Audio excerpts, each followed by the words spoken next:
Okay, got the red smoke. Gun run, north or south, west of the smoke, west of the smoke. Okay, copy. West of the smoke. I'm looking at danger close now. Come on with it, baby. Give it to me. I need it. Get cleared hot. Copy, cleared hot. So I got questions. Oh boy. We'll get to these later, though. Oh 'cause those are god. good ones. Oh god. That's awesome. It's like, I have this evidence against you, sir. Yeah, but yeah. We'll get to that later. We'll get I'm to gonna that talk to you later. about something else first. Either they come in with a stack, they come in with like a case file. And Doesn't they, look good for you. They open it up and they pull a paper out and then they like set it over to the side but down so you can't see it. And you just watch their shuffle through eyes some try more. to read it through the Yeah, page. and they're just like trying to see it and they're like trying to figure out what it is. And I'm like, bro, it's my lunch list. It's like my grocery list. I don't know how I got in here. Man. I think there's only one place to start, and that's to say thanks for doing 20 years on the streets, which from an outside perspective, having spent 0 days in law enforcement, seems to be one of the most thankless jobs on the face of the planet. Yeah, So thank you, man. thank you for doing that. It's I've visited Chicago and the surrounding areas, but I have been there on brief, in one day, out 2 days later.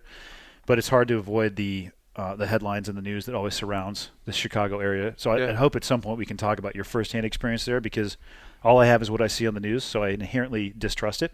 Sure. Because I can't figure out whether or not it's boots on the ground truth or Right. not. Yeah. So walk me through your police career. Where did you, like, just the positions that you held, and then I'm sure we'll dive into some of that stuff going along to the it from way. there. Yeah. All right, so I started out in patrol like everybody. Went through the academy. Went into, How old were you? Not to interrupt you, sorry. So I was 30. Okay. So I started late. What were you doing before that? Construction and music. So Strong. yeah, right. Yeah, right. So and I got into it late, but it was kind of a family thing. A lot of my family members, were in law enforcement, and so got into it. Went into patrol. I was still on probation when I went into the resident officer program, and that profoundly changed how I look at law enforcement, or how I looked at the job, the neighborhoods, all that stuff. Because the resident officer program is they buy a house or they rent a house in an at-risk neighborhood, and then they place you there. And you have to live in the neighborhood. And so while you're living in the neighborhood, you're expected to bring change to the neighborhood. So the ultimate goal is that you work yourself out of a job. Is that, I've never heard of that in like San Diego. Is that a Chicago area specific type thing? Yeah, so there's a little controversy about, everybody always wants to say they were first. So our department says they were the first ones to do it, the resident officer program, and it's been featured in a lot of interviews and a lot of discussions around the country, and guys have had the opportunity to go to DC and give speeches at symposiums on how the program works and what we do. Basically, they take care of all of your bills, essential bills. So Yep. they'll pay Power, water, all that stuff. Yeah, so you live there, and that's in exchange for you living in a crappy neighborhood, a neighborhood you'd never live in by choice. So you live in this neighborhood, and then you're expected to bring the services of the city to the betterment of that neighborhood. So we did everything from spring cleanups, fall cleanups. We would put dumpsters in areas, clean up parks, rebuild school playgrounds. I mean, it was an interesting approach to law enforcement that I'm glad I did it early in my career, because then it changed how I did everything after that. When you say live there, do you mean, were you married at the time? Yeah. Yeah. They lived there as well? Yeah. And you based your police activities out of that house? Yeah. So it was like a substation type setup. So you have an office there. There's a big sign out front that says resident officer lives here. People come to your door all hours of the day and night. I mean, I had people, like domestics, people would come to my door, beat on the door like, hey, my dad's beating her, my mom's boyfriend's beating the crap out of her, and it's like, okay, well, here's me in my sweatpants and, t-shirt and a pistol, and a radio, and you run over there and do Wow. what you can to intervene and get some people rolling that way. And you're expected to work with the schools in the neighborhood. So for my program, we had almost 500 kids go through the after-school program. So I got to see that. That's a whole other side of life, that you never. If you grow up in a normal whatever that might be. You Yeah. know, what's the saying? Normal's a setting on a dryer. But you grow up in the average American home, you probably don't experience a lot of hunger and that kind of thing. But man, I saw kids at like Friday at lunch, school lunch, that's their last meal for the weekend. No kidding. Monday, school breakfast, that's their next meal. So Saturday, Sunday, they're on their own. Friday night, they're on their own, you know, just to get what they can. So that changes your perspective, you know, about, okay, so how do we change culture rather than crime? You know, we change culture, crime will go away, you know. So Yeah. what do we do to fix that problem? So that's what I mean. It impacted me incredibly as my career went on. So How long did you do it for? I was a resident officer for 4.5 years. So they want you to do 18 months. They actually had to put that in there as like a stipulation. Like So you're an you have- overachiever. Yeah, right. Yeah. So you got to do 18 months. If you don't do 18 months, like you're on the list. Yeah. You know. Well, it probably um, takes about a bit of time for them to have somebody new that comes in there to develop some level of rapport and trust with that individual. Yeah, that's the thing. You kind of figure out. You got to figure out who's who in the zoo, and it's like any neighborhood. You know, usually you learn the hard way that the people that are overly helpful Yeah. in the beginning Motivated by something else. might not have the best motivations. Yeah, they Weird. might not have the Funny yeah, how that works. yeah, weird, right? Yeah, no, they might not have the best motivations, and then, but the people that are quiet, that are just out there every day taking care of their lawn, you know, are the ones that'll call you Yep. and say, hey man, like these guys stand here in front of this one house all day long, and you know, and they'll tell you, like they're like, I don't care if they're selling drugs, I care that gunplay happens. Like I shouldn't have to have, and that's another thing. Like you find these kids who sleep. Sorry, man. They sleep next to or on the side of the house that has bricks. Because of the amount Bullet of gun stopper. violence. Yeah, bullet stops. So they'll have their kids sleep under the windows, you know, or next to the brick if the house has a brick facade or whatever on the front. So they'll have their kids sleep in that area because it's safer, you know. So you look at that kind of stuff and you're like, man, you know, like what are we going to do to fix this? You know, and how do we fix it? To even get to that level, so you, because I was talking to you about this yesterday, you were not in like Chicago proper, right? You were in a No. subdivision of Yeah, so in a suburb. a suburb of. Right. Like I said, I read in the news that the gun violence, not even a daily occurrence, but multiple times a day, probably double digits per day. Mm-hmm. From an officer on the ground perspective, is it better, worse, or accurate what the media portrays? I mean, is it just a daily occurrence there? There's going to be gunplay. Yeah, I would say, yeah, daily something's going to happen. You know, you're going to have something happen daily. I think it's not as, it's in pockets though. Yeah, You know, it's not like the whole place is just a whole, you know. it's not Fallujah for sure. Yeah, you know, and but when you have a 24-hour news cycle, you got to fill it with something. Yeah. You know, and that's the problem. You know, it's like anything. It's like, man, and then again, man, back to the resident officer program. The best way to figure out what's going on in the neighborhood is get out of that squad car and walk the neighborhood, you know. And so when you start walking the neighborhood, you start talking to people, interacting with people, and then you kind of figure it out. Like, you know, there is a code and there's an issue there, because people are always like, well, how come people don't call when these shootings happen? Or how come these shootings go unsolved? Because nobody wants to call and say, hey, I know who did it, you know. And what people don't understand is you still got to live there. You know, like, okay, so I call and I help the police. And I tell them, you know, like, whoever did the shooting, you know, like, you know, Your day is not over. It's just beginning if you do that. you got to live there, Yeah. you know. And so, and you might be generationally, or you know, a generational thing. Like, you might have lived in that neighborhood for 3-4 generations. So, and all your family lives there. And everybody you know lives there. Your whole world is there. So now you just dropped a dime, and it's going to get out, you know. And then, so then you have that challenge. Yep. Okay, well, okay, so they come after me. That's one thing. Well, my kids got to go to school every day, or my kids got to walk to school every day. These guys are going to target my kids. So that's the thing. It's not that people want to live in that. It's not that people want to experience that, you know. Why would they by choice, you know? But what we don't understand is that they're also up against it. You know, where are they going to go? Yeah. For you or I or Travis, like moving's a simple thing, right? Yep. Like, In comparison to what you're describing, yeah, moving's a simple thing. could be man. easier. Yeah, I'm just like, hey, I'm gonna go try out Montana for a while. I recommend it. Yeah. Dude, I'm Not a digging bad Montana. choice. Yeah. I am digging Montana. But What you just described is exactly what we were trying to do in 2010 on my last deployment, and the exact issues that we would have. So we were doing, and I'm sure they've changed the name. It was called VSO, or Village Stability Operations. okay. They would implant a small unit. They would build forward operating base, or they would just fortify a structure inside of a city with the goal of walking, talking, tribal elders, trying to actually get past the people being scared of us being there to create safety for that. So they would come and say, hey, just so you know, don't drive your Humvees down that wash, because that's where the IEDs are. Right. But the biggest issue that we had, and I'm sure it's still the same, is in that world, if you're found out to do that, no problem. Your family's just gone. Yeah. They just disappear. Yeah, So it's the same thing. And it would work, but then we were on a 6-month cycle, not an 18 months. So it's not enough time. It would be, and it was interesting. We'd first arrive. Oh, hello, Mr. Andy. I would like to help you.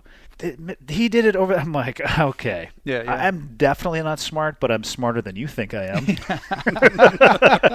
Right. That's all I got to be is Yeah. smarter than you think I am. And we'd have the same issues. And it was the people who would, quietly, Yeah. or a letter, put underneath the gate, yeah. and and developing those networks, and then, hey, ding, the egg timer went off. We got to roll. And that, I think, was one of the biggest issues that particular type of. You have to have a palate for staying there for a really long time. Yeah. And when you're deploying without your family, 18 months becomes a stretch. There's no way you're doing that for 4 years. That's a long time, man. Yeah, and that's the thing, when you're kind of dealing with this stuff and you're in these neighborhoods a lot of times like that. Like I had to understand, right? Like I had to kind of get a handle on how they communicate with you without violating their code. Like everybody's got a code, and it's like, well, what are they because I would miss like just straight out tips, Yeah. because like I remember a lady telling me, so we were looking for a guy and there was some issues, and so I remember, and a lady comes out and she's like, y'all ain't gonna find him there. And I remember looking at her, I'm like, well, thanks for the help, Yeah.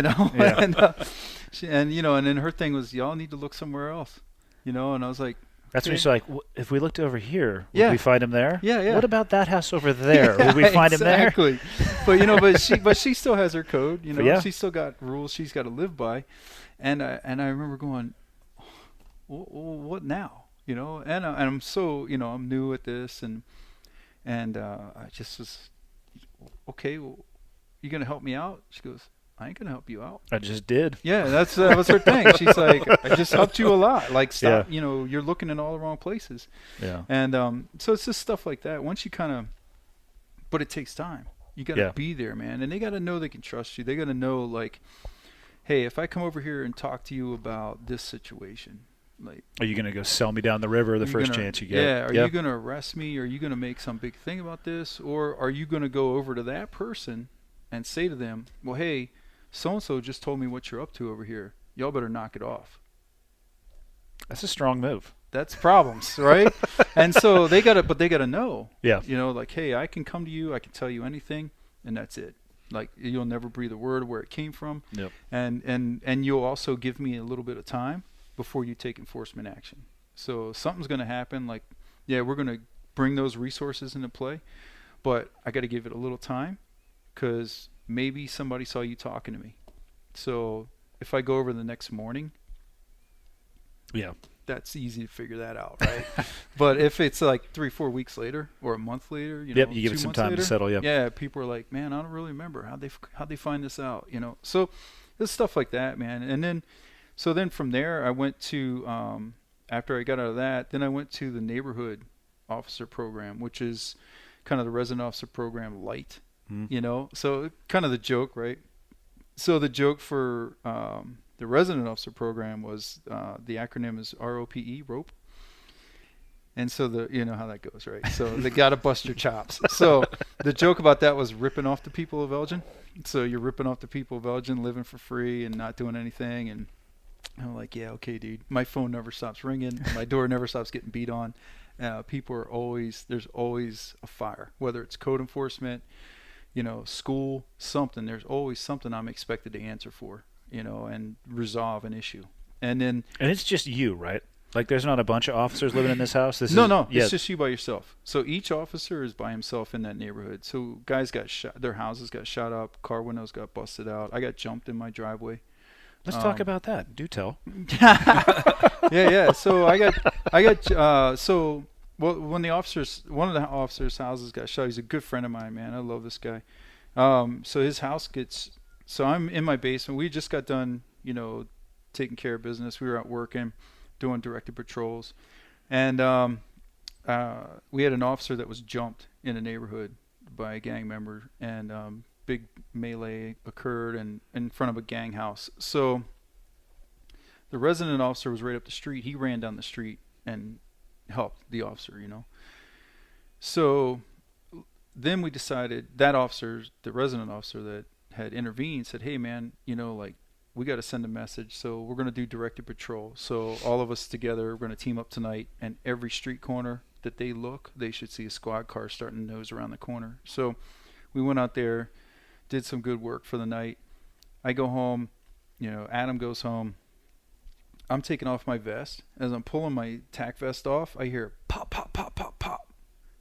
And I thought, are you kidding me? Somebody just robbed, because I had a little gas station down the street from my house. I'm like, my crime stats just went through the roof. I'm like, you idiots. Like, you just robbed my gas station. Now I'm going to have to answer for an armed robbery in my neighborhood, because you got to answer for that, right? So I'm like, come on. So I throw my stuff back on, start to head up the stairs, and they start dispatching it. Like, shots fired in the area of, you know, Ann and Gifford. And so I pipe up, you're like, hey, Elgin, yeah, I heard it. You know, I'm rolling that way. And then Adam gets on there and goes, that was my house. And it came through my windows. Wow. And what they had done was they waited for his light to turn off in the bedroom.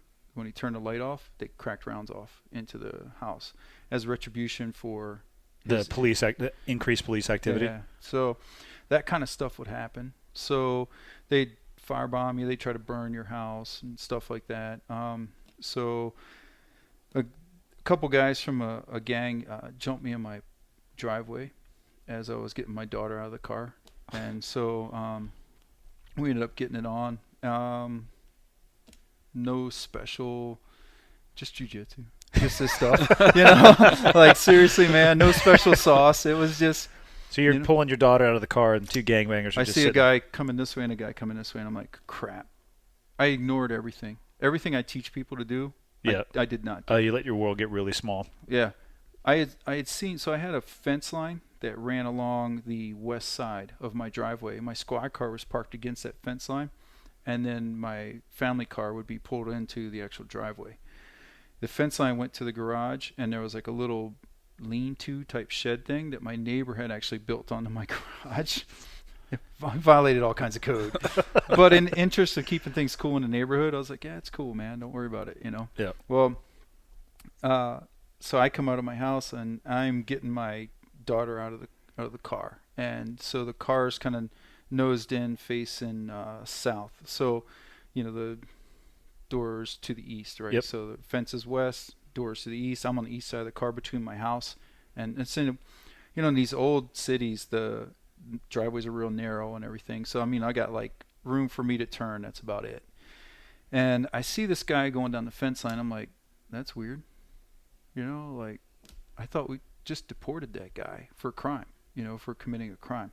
So you recognized him? Yeah, I recognize him. And then I look up, and there's another guy holding two pit bulls. I'm like, I know that guy, kinda, you know, like, and I'm just like, oh, doo-doo-doo-doo, you know, like, yeah. Let me just go back to what I was doing here, and just ignored everything, you know, like I knew, you know, my gut was screaming, it should have been, but I'm just overriding it, talking myself out of it.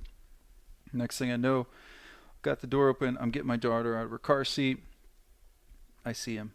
he's here now. The guy that was going down the fence line, he had cut through where that lean-to had been built, created like a little bit of a gap between my garage and the fence, enough for him to kind of cut through. So they basically did a hammer and anvil. Yeah. Just came in behind me, and then other guy was right here with the dogs. You were the delicious portion of the Oreo cookie. Yes, I was right there, man. Double stuffed too, Yeah. you know.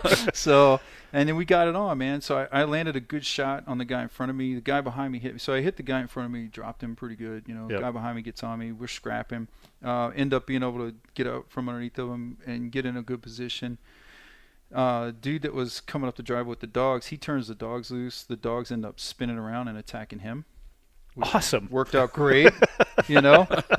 And I kind of hope it was one of the dogs that, you know, that they had tormented. Oh, for sure. That thing was probably waiting to get a bite into him. Yeah. And then that kind of resolved it. You know, everybody took off. You know, I got inside, got my daughter inside, get the radio, you know, get some help coming over. Everybody, you know, comes running, you know, to help For you. sure. And so, yeah, but that kind of stuff would happen fairly regularly. You know, we had guys try to get sniped. You know, we had some guys crawling around on a rooftop Really? trying to get an angle on my neighbor, resident officer. So he was in the area next to mine, and they were trying to get a shot on him. So What do you suspect their motivation was? Were they trying to make a statement to you? yeah, They think send that a message. Yeah, and just basically say, "Hey, this is where the king shits at this block." yeah. Okay. Yeah, just trying to send a message. Because the other side of it too is, you know, if you take out what represents change in that neighborhood, then all the people that are starting to get a little more vocal, starting to come out a little more, now they're going to go back in their shell. You know, they're going to go back to, okay, I'm not going to see anything. I'm not going to say anything. I'm just car to home to car. Yeah, head That's it. down. Yeah, head down. Yep. And just don't look around. Don't make any issues. So, and you know, crime's at an all-time low. I think, you know, crime is steadily dropped, you know, Yep. which helps a lot. But I think also programs like that have helped a lot. You know, I think you make changes that you don't really see right It takes now. time. It takes a long time, Yeah. you know, and you get these, the neighbors that it's funny, man. Like when you first get in the resident officer program, your problems are, so-and-so's got beef with so-and-so. There's probably going to be a problem, and well, that turns out to be a triple homicide, you know. And then, you know, well, now their family's not going to let it go, so that, you know, now their family's coming for them. So this is going to, like, we got a feud now, you know. And then by the end of your time in the resident officer program, if you've done your job right, you know, where you've made those connections and got things happening, you get to the end of your time in the resident officer program, and now the complaints are, when these kids are waiting for the bus, they stand in my flower bed. You know, Yeah. I'm like, right on. I will go handle that. I will. The Sounds like our police blotter. yeah, I'm like the hammer. No kidding. The hammer of the gods is about to drop on these 10-year-olds. Yeah, don't worry about your flower bed. Yeah, we got you it. covered. We got it. You know, or when the kids are walking to school through the park that previously they couldn't walk through because of gang members and issues.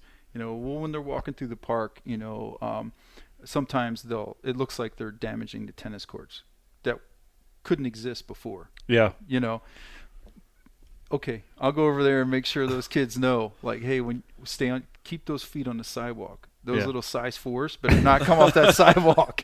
or It's we're gonna- cool to see that change, though. That It is. the story arc of what it is when you dropped in, and then Yeah, Where- it takes time. And I wasn't the first officer in that neighborhood. So there was an officer before me, and it's just cumulative.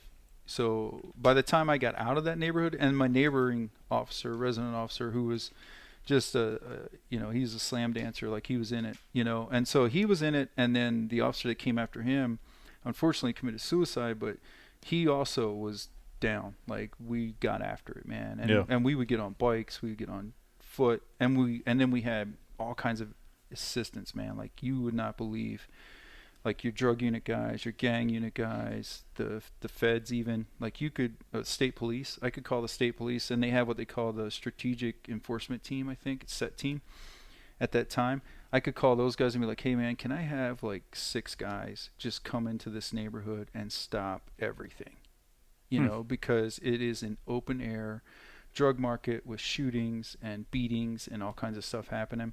And like 6 hours later, Shut down. Yeah, I've got more squad cars than I've ever seen in my life. It looks like a showroom full of squad cars everywhere. So guys would just jump on the opportunity to do police work, and to help a neighborhood. That's good to hear, man. And then, So you went the residential neighborhood. neighborhood to residential. To Nope, so Nope, right? So the joke about that was Nope, Of course. like here, there's a crime and there's a bunch of car burglaries in your neighborhood. What are you gonna do about it? Nope. Like you're gonna take the report? Nope. You're gonna investigate? Nope. But it wasn't, So that was cool. We did that. So that was a lot of fun. Again, it was hard to do because for those neighborhoods, it was a little lighter as far as the responsibilities and the tasking. Yeah. You weren't full time there, so I really wasn't as happy with that position because I felt like I can't really do it. I still have my other responsibilities, so did that stuff, and then while I was doing that is when I took the opportunity to do undercover work because I just wasn't happy with what I was doing. So I did undercover work for a few years.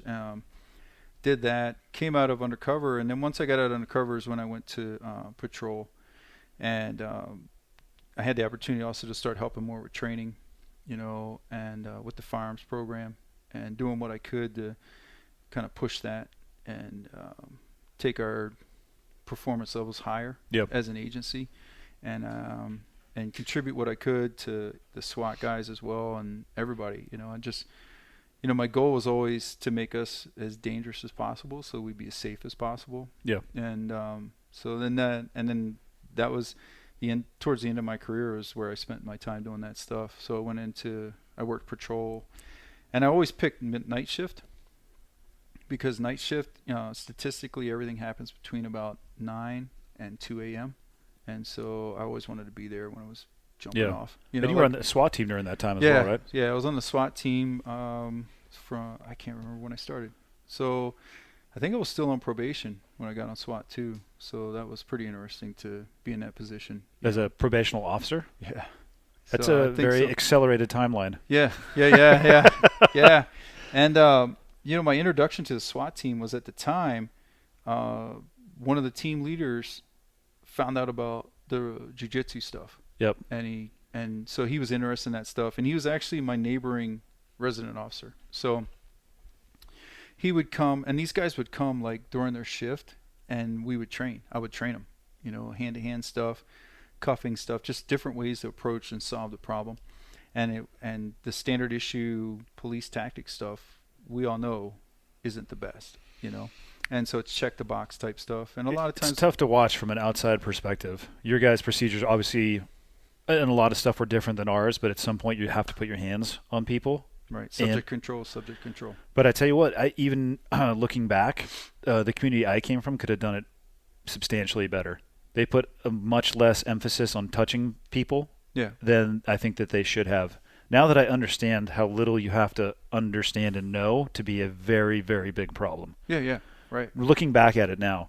But I see, we all have access to YouTube, and Sure. you can see some horrendous stuff and people dying who maybe shouldn't die, or most of the time it's the officer getting in what I would say into a situation that's over the head because they're out of tools. Too great of a deficit. Well, I look at it from the perspective of your tool belt. If all you have is taser, gun, you're going to rapidly go through A to B to C if you don't have that buffer of being comfortable with knowing how to handle yourself. What you were saying today at the end of the seminar actually really resonated with me, and it was the impact that jiu-jitsu had on your policing. Yeah. And I definitely wanted to get into that because I'm assuming you two met through jiu-jitsu. Yeah, Straight SPG. Blast Gym, yeah. Straight Blast. He got Matt dropped Thornton. on my head a bunch of times. He got dropped on your He head? got dropped on my head. So that's a whole other thing. But it probably was what caused the aneurysm. I'm not going to take responsibility for Dude, that. I Can't finally pin put that one those on two me, bro. together. It took a while, but I just put that together. You're not a cop anymore. One of the oddest things about the aneurysm is your choice to drive yourself to the hospital while suffering an aneurysm. I don't know many people who do that. Yeah, I've heard about that from a lot of people. Like, that was pretty dumb. So you just that was not realized I would not advise that. You realized in one moment, oh no, I need to get to the hospital? Yeah. So Something's not right. pretty much. So with that, man, and I look at that situation when it happened. I hated it. The aneurysm? Oh man, I hated everything about it because all of a sudden, I don't know if I'm gonna be able to work anymore. Yeah. Like one side of my body doesn't work, I can't see out of my left eye. My speech is messed up. One side of my face still, it drags a little bit. Yeah. You say, yeah, like you noticed. Is it bad? Is that bad? I mean, I'm trying not to pay attention to it. And But Try not to best stare. look for Try not to stare. But I'm you know, familiar with nerve pain and damage, no doubt, unfortunately. man. Yeah. I've heard about it. I was kind of looking at your story. I was like, holy cow, bro. So, I made almost all of it up. yeah. I just Googled some cool stuff. It's don't pay too much attention to it. right. I went on WebMD. Yeah. I typed in hip injury, and Yeah. next thing I know, I got a whole slew Yeah. of things to say. Yep. It's working But for him. yeah, I Were you just Did you wake up one day and something no. felt off? So for about a month, I had a headache, lingering headache that wouldn't go away, and Was it caused by something, or you just woke up one day with a headache? They don't know. Okay. You know, to this day. Pain, you know, and I was having weird smells. Like I was driving my wife and my family crazy, and my friends, because everything smelled like it was burning, and I was getting mad, you know. And so I'm looking in my car. I'm looking under the seat. I'm like, somebody's messing with me. Like somebody's busting my chops. They've put something in my car. So you guys play jokes like we do. Oh God, nonstop. Just You know, to make sure. Why yeah. does it smell like fish in my car? I don't know. I don't know. Yeah, right. I don't know. Don't look inside of your hubcap. There might be a trap. Yeah, right. Yeah. So I'm going through this thing and I'm getting like this shooting pain right over my left eye. So it's just like splitting the middle of my left eye, and it's going to like right here. Huh. So right up into my receding hairline. So right there, and it's just getting worse by the minute. And I don't hate doctors. I hate the admission that something's wrong. So I don't want to go to the doctor. I don't want to do anything about it. And I'm at the time coaching at my judo coach's gym. So we had about like a 2-week period where it got bad. So this is like the first 2 weeks is just the weird smells and the shooting pain, and every now and then like my eye would twinge, and it would feel like somebody's puffing air in my eye, like, you know, you know that weird like that test, you know. Oh yeah, It would feel the like that. startle reflex test. It would feel like that, where I was like, whoa, man, that's kind of weird, but just in one eye, you know. And so I go and I'm running classes, and then I'm working at night at the police department. And then during the day, I'm teaching and training and stuff. And so I go to do a Brazilian Jiu-Jitsu. So it gets to the point now where it's getting bad. Like I'm telling my wife, like, I got a migraine or something. You know, I don't think I've ever had a migraine, but I think this is a migraine. It's hurting pretty bad, and it just is like splitting my skull. It's going like over my head now, all the way down to like the base of my head, and it's just.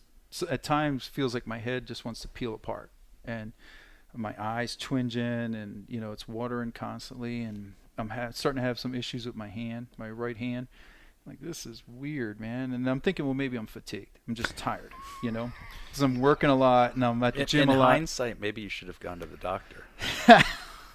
I mean, I'm not your wife, but What do those guys know? I got WebMD. I looked on WebMD and they're like, it's chlamydia.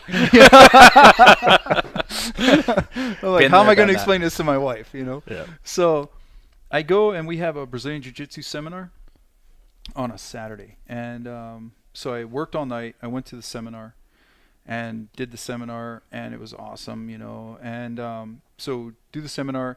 By the time we get to the end of the seminar, I'm having a hard time standing up, because every time I stand up, I get this excruciating pressure, and I just can't deal with it, man. It feels like my eyeball is going to pop out, you know.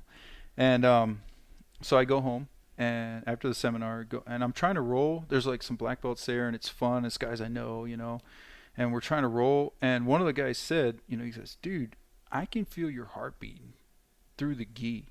Like, are you all right? And you could feel like I was breathing like this weird fast, and I couldn't get it under control. And I go, man, it's just this headache I got. It's messing with me.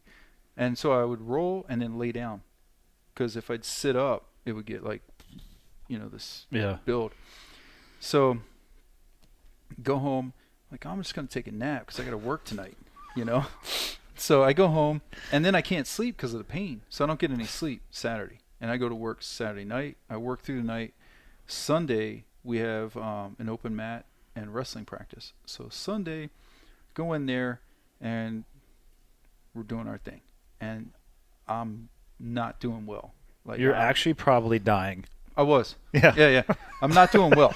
Again, maybe you should have gone to the doctor. I've heard a few indications that would have sent me probably directly to the doctor so far. Smart people do smart things, right? So I didn't. So so I'm just gonna put that out there. So and now it's out of the smells are out of control. Everything's on fire. Everything's burning. It smells like burnt cheese, burnt whatever. It's driving me nuts. I can't figure. I think like something's stuck in my nose. Like maybe I got cross-faced hard or somewhere. My nose is busted and it's just like all jacked up in there. I cannot figure it out. So it gets to the end, and some of my training partners are like, dude, you look like you're dying. I'm like, No kidding. yeah, I am. maybe I was, So I end up like, I'm laying on the mat because I can't stand up anymore. Yeah. Because of the pain. So of course they do what all good training partners do, which is, you good to go, bro? We'll see you tomorrow. And they leave, So I got to lock up the gym. So I close up, get all the lights and everything, and it's just unbelievable the amount of pain. I can't. At the time, I didn't realize it yet, but I was starting to see like this weird fog in my left eye. And I just was kind of like, there's something in my eye, and I kept rubbing it, trying to figure out what was wrong with my left eye. You're out of your goddamn mind. It was awesome. So I don't know if I walked would use that term, but yeah. So I go to the door. I go to lock the door. I drop the keys, and I'm like, that's weird. My right hand's not working. So I go to bend over to pick the keys up, and I fall. And can't get my right hand to work. So I stand up, I get my left hand, lock up, I start walking to my car, and I fall again. So now I'm thinking, this is kind of weird, man. This is a bad headache, dude. So I get in the car, I start driving, and it kind of went downhill quick after that. So, which is kind of funny in hindsight, because you know how many times I've been working as a police officer and you'll get a call of like a drunk driver or someone driving erratically. So I'm driving. Now I'm starting to puke. And I'm starting to do like that weird thing where your body does this. So I'm starting to do that one. curls up. Yeah. So I'm driving and I'm having to hold my head up like this by propping my arm in the window of my car like this. Where were you driving to? Home. I was going to take a Of nap. course you were. I was going to take a nap. I just needed to take a nap. Tylenol. Yeah. Tylenol. I needed to take a nap and get rid of this headache. So Yeah. So at this point, you are still, I got this. I'm thinking I'm all right. It's just a weird. Well, I've always heard these stories about how bad migraines are, and and You how didn't have a migraine. You had And people- paralysis. yeah. And people will tell you, you have you've never had a migraine if you didn't puke and all that stuff. Yeah. So I'm thinking, all right, well, I just started puking, so obviously it's a bad migraine. I got to get home and get in a dark room and do all the stuff that people tell me you got to do when you have a migraine. So I'm driving, and I'm having a hard time functioning now. So I'm down to probably like 5 miles per hour. People are going around me, all this stuff. I'm stopping at stoplights or just stopping in the middle of the road, opening the door and puking everywhere. I'm in trouble. And so I call my wife and I tell her, hey, I'm going to come home and take a nap. I got a headache really bad. And this headache's really, really bad. And then I hang up and I keep driving. And so I get to the intersection near my house, and the fog has kind of rolled in, So there's like that fog that was happening before is now to the It's just death. hood It's ornament. fine. Yeah. Probably. Death is at your hood Did you see ornament. a light? Probably. At this Yeah. point, you saw a light. Yeah, I saw. Go to the light. Go to the light, Christine. So now you're legally blind. Pretty much. So the fog is at the hood ornament of my car, and I'm having a hard time seeing. And so then I decide, like, man, I got to get to the hospital, I think. So I call my wife and I tell her, look, I'm just going to go to the hospital. Maybe they can give me a shot or something and get rid of this thing, make it go away. And so then I drove to the hospital. Now, Did you stop at the first hospital, though? yeah, well, yeah. So I was like, I don't want to go to that hospital because that's kind of the one we never want to go to. So I went to the other one. The further away one. Yeah, a little bit. So I go to that one, and I get there, and there was some issues with some equipment that I had on me that we had to recover later. I end up face down. I don't know where I parked my car. My oldest daughter found my car because security used the keys and her Oh, they hit the key fob? until they found it. It was parked like somewhere else. I hobbled over, I guess, to the hospital. Did you do a good park job? No. Allegedly, I did not. So I don't know. I probably have a parking ticket somewhere. Yeah. But 3 lanes over. yeah. So the you know how all hospitals they have the ambulance bays Yeah. they pull in and out of. So at this hospital, there's no smoking on campus. So fortunately, a rule breaker was out there smoking in the ambulance area, near the tree line. And so she found me. I was face down. So I've taken my final face plant. So you didn't actually even make it into the hospital. I did, bro. Don't take that from me. I'm taking did. it from you. You I just said did. it. I made it. This is recorded. Because I'm not done, bro. All right. So I'm face down.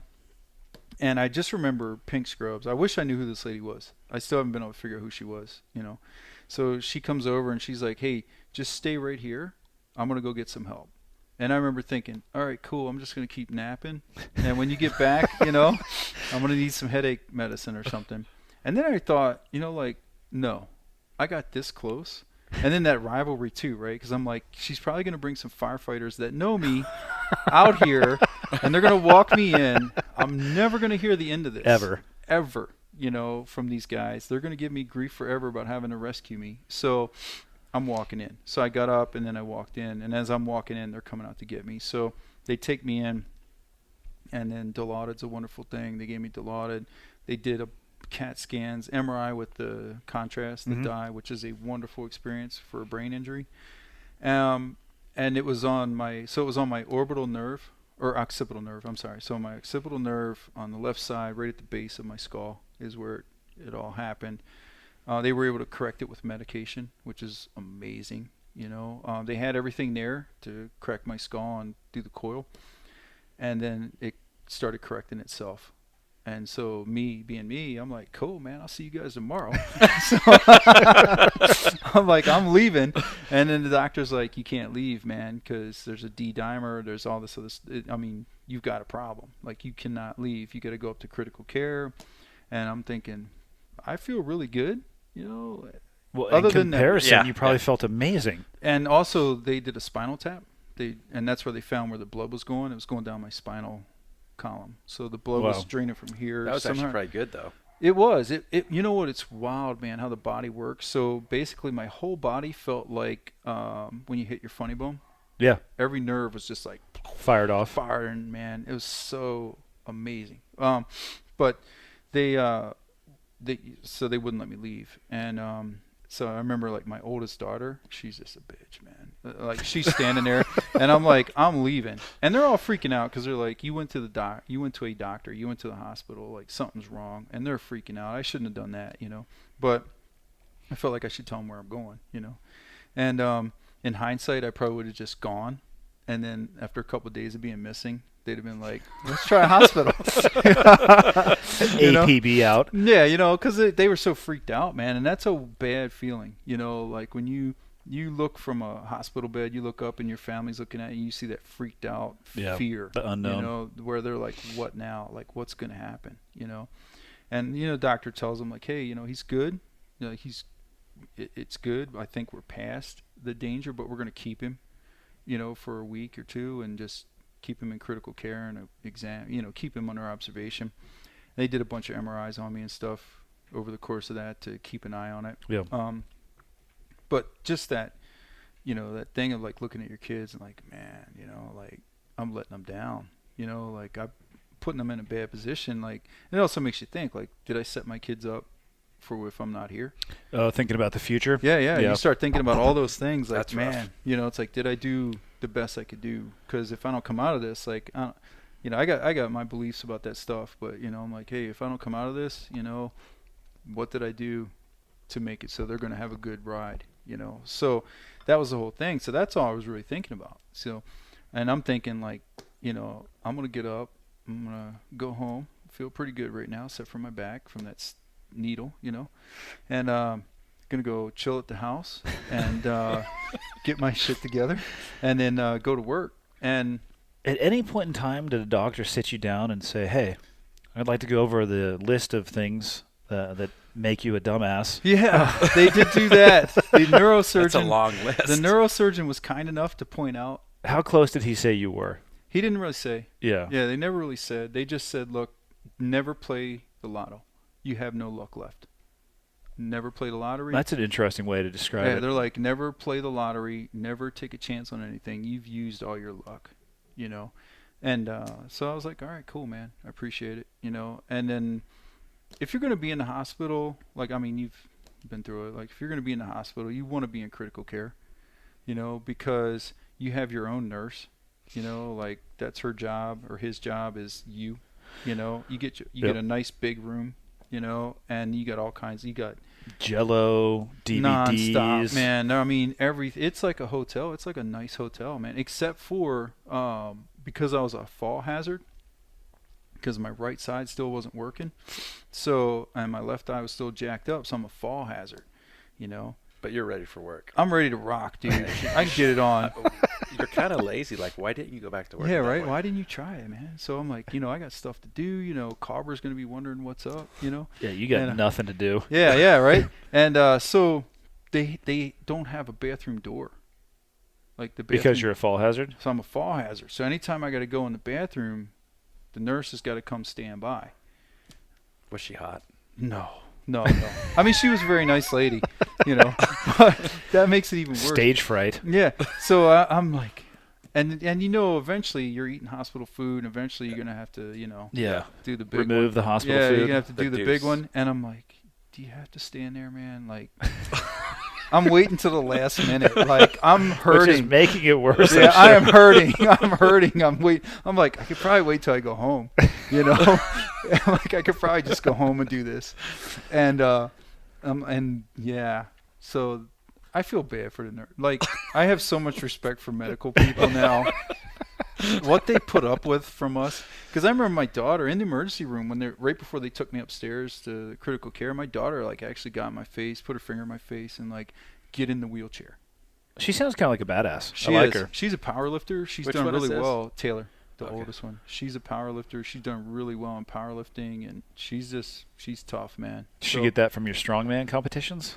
my brother would say she got it from him. Yeah. Like from his, yeah. So she would not. But yeah, man, she's tough. She teaches our women's self-defense stuff too. She'll come in and teach That's that. awesome.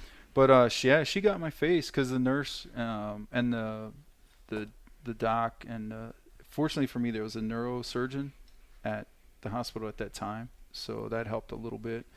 But they're all like, yeah, we're gonna go upstairs. I'm like, no, I'm not. There's no we in this, you know. And they're like, yeah, you can't. We can't let you leave. We're not allowed to let you leave. And I'm like, watch me, bro. You know. And I'm sitting there thinking like, I see a pattern. yeah, I'm like, For who? sure. Yeah. Who among you can stop me? I'm full of Dilaudid.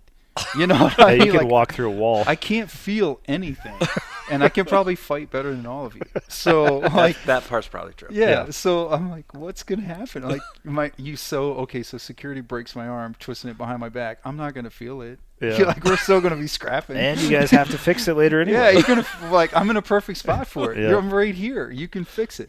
So you were still a police officer at this time, though, right? Yes. How was your rehab from that? Oh man. So. Because mine sucked. Yeah, nothing compared to yours, bro. I'm positive I did not, because yours was a traumatic injury, whereas mine was I don't know what you would call it. You know, it What you sucked. described to me was relatively traumatic. Yeah, but it wasn't like malevolent intent. It wasn't like something got punched into my head. It was you being malevolent towards yourself. Yeah, I was ignoring like- sign after sign after sign. yeah. I was like, suck it up. There was man. only like 40 of them. Yeah, I was like, suck it up, bro. I can't see. I just need a nap. Yeah. The I can't walk. I The need a nap. rehab was rough, man. Like, the rehab is rough. That too, you know, like everything we go through sets us up to either, you know, like what's Kavanaugh's book, you know, win or learn, right? Yeah. Like everything sets us up to win, to either learn something from it or we succeed, right? And I think it sets us up for success in the future. You know, I really do, because I came out of that, and prior to that, I don't want to say arrogant, but I was always kind of like, I looked at people with their little alleys and stuff as lesser people. Like, suck it up, dude. Try a little harder. You know, like, you don't know what it means to push yourself, you know. And I came out of that with the realization that sometimes you don't have a choice. I 3 months on the couch. 3 months of my life was spent staring at the ceiling or on a couch. I wasn't even supposed to be driving. You know, like I'm Yeah, not. tell, your wife ratted you out about that, by the way. Oh, the driving thing. Oh yeah, for food, like fast food. Like you broke the rule for fast food. I broke if I the remember rule the for story Steak correctly. and Shake. Yeah, so I was still eating a lot of meat and stuff. It's a burger chain, right? Yeah, I was still eating a East. lot of meat and stuff back then, and I was heavier, So one night, my wife, she's still working nights. I don't know how she held it together through all that, but she held it together because I'm not working, and she's got to lug me around sometimes because I can't. That's what I mean. Like, I know now. Like, Yeah.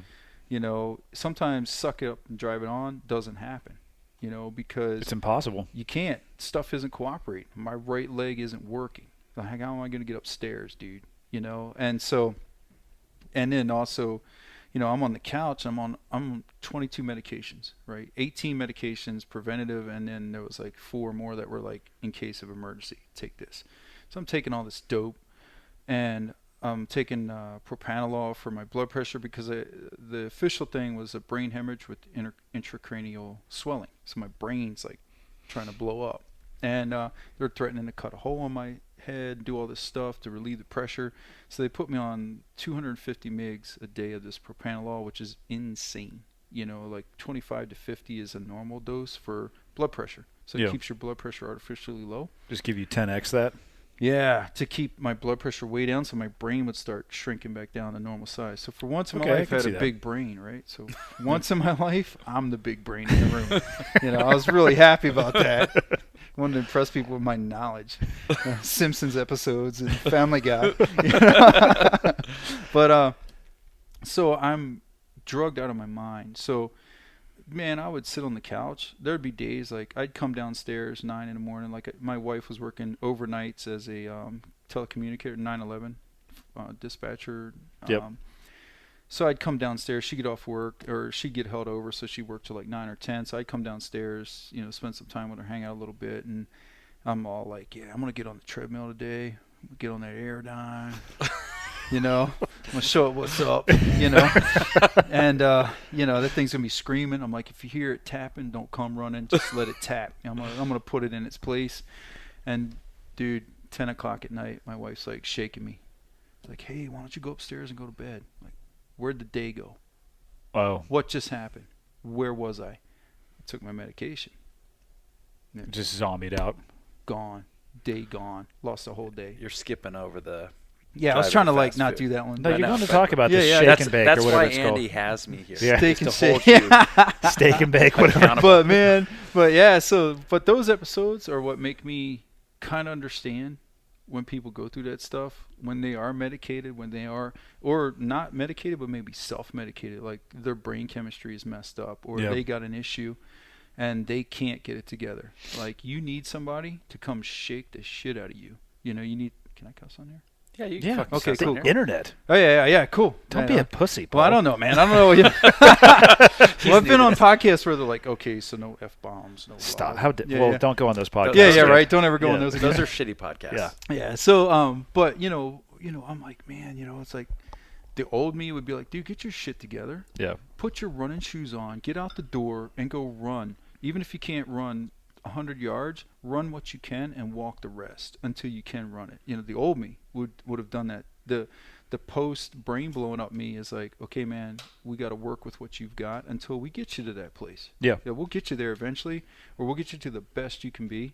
But that side of me is kind of gone a little But the bit. key to that, both of those, is not accepting that you can't get any better. That's the thing. And I think that's the bridge that a lot of people. I struggle with it too, because I was like, oh, pill bottle roulette, bottle of Captain Morgan spiced rum, and 2 reds, a blue, 3 Ambien, and it was. Yeah. It took me a while to pull my head out of my own ass so I could actually see better. Yeah. And I had to start with the same thing. Like, I can't do this anymore, so I'm going to go and just try to sweat. Did they tell you? Did they tell you you become dependent?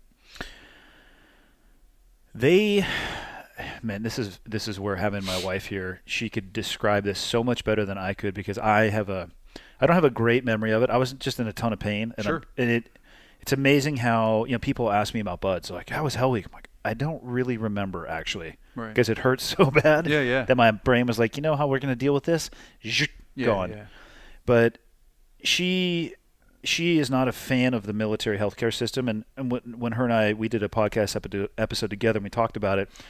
The beauty is that the military medical system is better now than it was when I got hurt, because it was early on. It was only a few years after 9/11, and that system, just like the kind of the U.S. warfare fighting system that was on an on-ramp, that medical system was on an on-ramp too. They weren't seeing a lot of people. Like when I got hurt, I went to a hospital and I waited in the waiting room for 4 hours while people with the sniffles were getting taken in. And I shit you not, when I checked into the corpsman, he was like, what are you here for? What kind of injury do you have? And I said, gunshot wound. And he put his pencil down and he looked at me and he goes, self-inflicted? It's like, oh shit, this is the system that we're entering into. This is where we're, And then when they finally took me back, they said, hey, can we bring all the doctors in and see the actual wound, because nobody's here seen a gunshot wound. Seen it yet.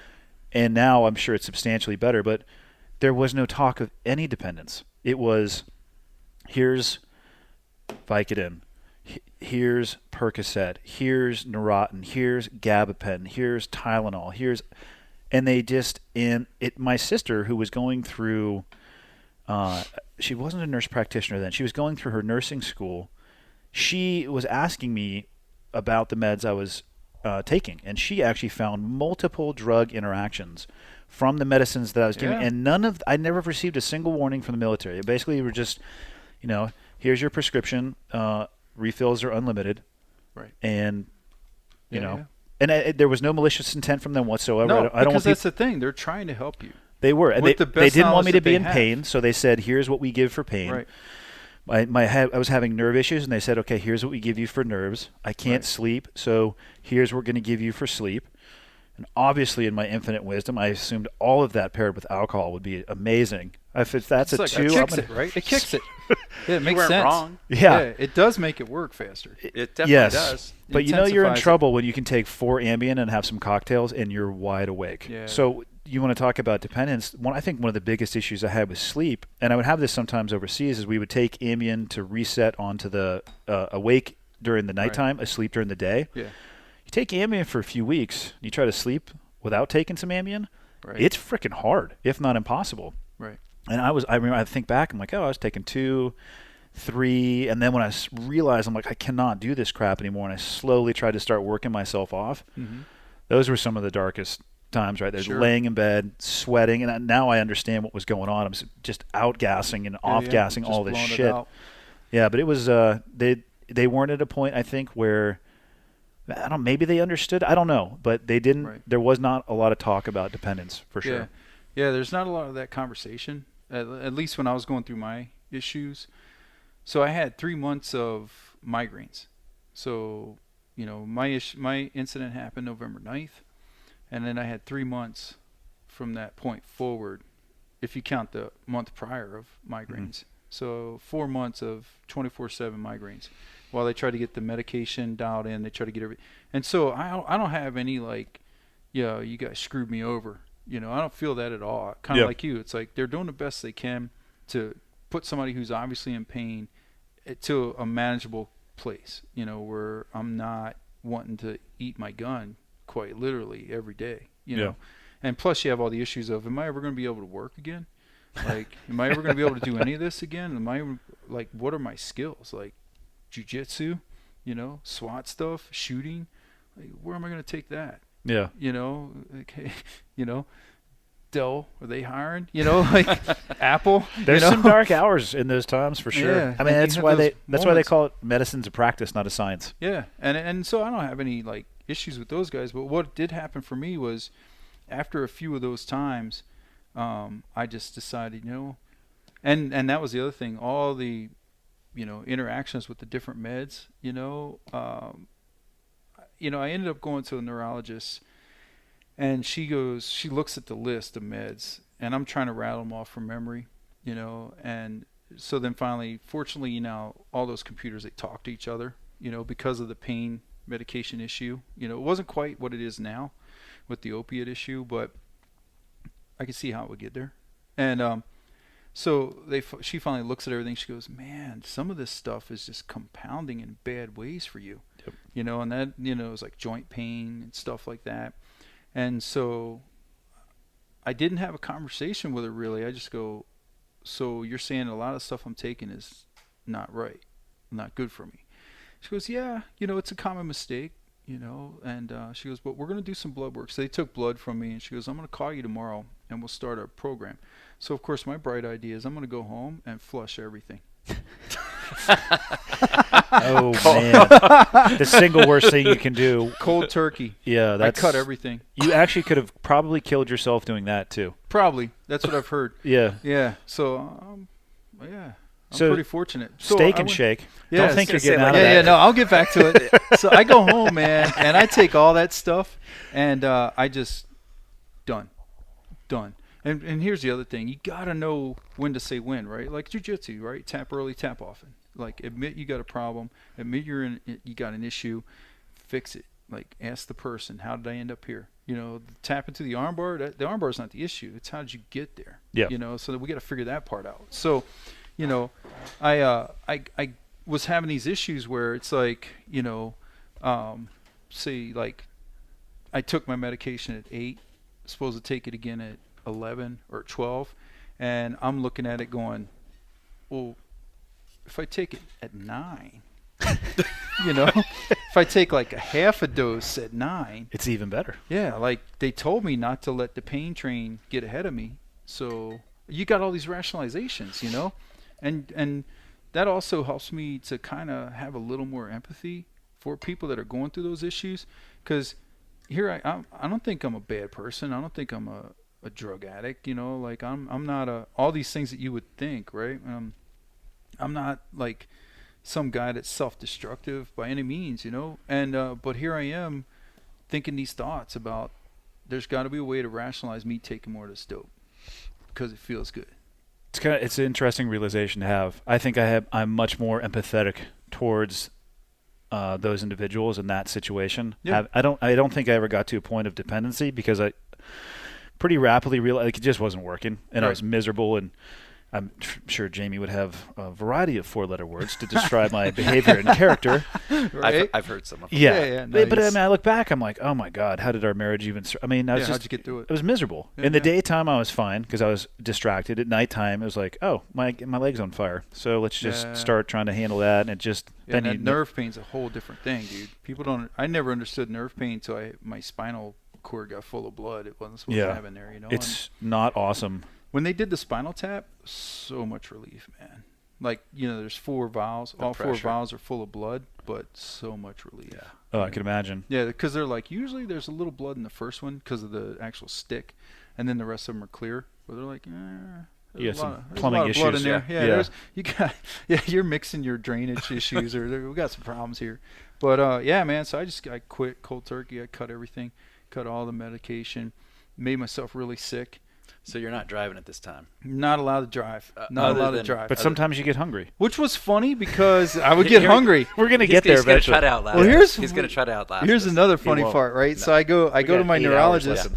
My neurologist is like, hey, there's this form you got to fill out. So he gives me this form, and I look at it and I go, this is like a application for a reinstatement of my license. And he goes, well, yeah, you got to get your license reinstated if it, Your it driver's probably- license now. Yeah, he goes, your driver's license was probably suspended because of this issue. So we probably it was probably reported to the state, and yeah, you're gonna need to get it reinstated and let them, and you're gonna do a visual check, a Oh, for vision sure. check, and all that good stuff. And I'm like, how you think I got here today, bro? I'm like, well, how do you think, I've been getting around, man? Like, what in the world? And so now I'm freaking out. I'm driving home. I'm paranoid. Driving home thinking, okay, Just hold your badge out the window. You're fine. yeah. I'm driving, like I'm suspended. Like, what am I going to... Oh, man, there's so many dumb thoughts went through my head. I'm like, no, but again, it just was one of those things lost in communication. Maybe they told me, I don't know, but I'd probably, if they did tell me, I probably the same thing, just like blanked it out. Like, yeah, I'm not going to listen to that. Once you knew you weren't supposed to drive, did that stop you? You I can love tell. driving. No one's listening. I love You driving. can tell us, Paul. I love driving. My wife will be Just like, "Where us. are you?" My kids will be like, "Where'd you go?" Dude, I'll just go drive. I love it. I love the sound of like an engine just banging. Yeah. There's just something about it. It's cool, man. And so If anything, you're consistent. I like where your headspace is. Yeah, Just yeah. dive in. dumb. Just dive deep into dumb. That's what I do. But yeah, so the Steak and Shake story, right? So my I'm not supposed to be driving, and at this point I knew I wasn't supposed to be driving. At night I can't drive because the lights will trigger the pain. Yep. You know, Does this story occur at night? occurs at night because my wife works at night. So my wife works at 10:30, and so she's working at 10:30, and I'm like, hey, man, I would love to have a triple cheeseburger. And I'm jonesing, man. I'm like, I'm not getting the food I need, And so I'm like, man, I want a triple cheeseburger from Steak and Shake.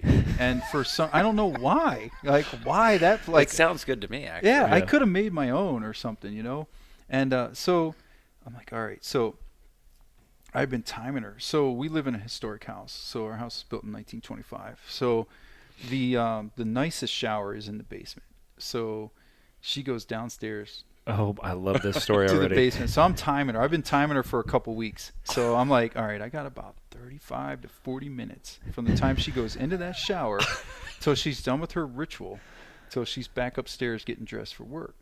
I can make it to Steak and Shake, according to Google Maps, in about 13 minutes tops, with bad traffic. I can make it. So I'm thinking 8 minutes out, make my order. 8 minutes back, I'll sit in the driveway in the garage, I'll eat it, she'll never know, and then I'll go back inside and sit on the couch. How'd that work out for you? Didn't work very well because I drive down the street, I start driving, and I get to the first four-way stop, and there's a red light, a traffic signal at the next block, next intersection. So I get to the four-way stop, and the headlights from the are coming straight at me, and they're going at an angle, so I can't get away from them. They're just blasting me right in the face, and instant pain, like instant overwhelming pain. And I'm like, crap, I'm in trouble, man. Like, I don't know what I'm gonna do. And so I try to turn around. So I do it. Yui. I do a Yui right Probably there. illegal. Pop an illegal Yui right in the middle of the intersection. I turned it into a traffic circle.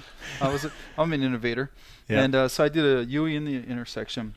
People are like, what the? What is with this dude? And I'm trying to get back to my house. I'm like, I got to get back. I got to get inside before I can't. And so I'm driving. And for some reason, man, like my driveway suddenly became a moving target.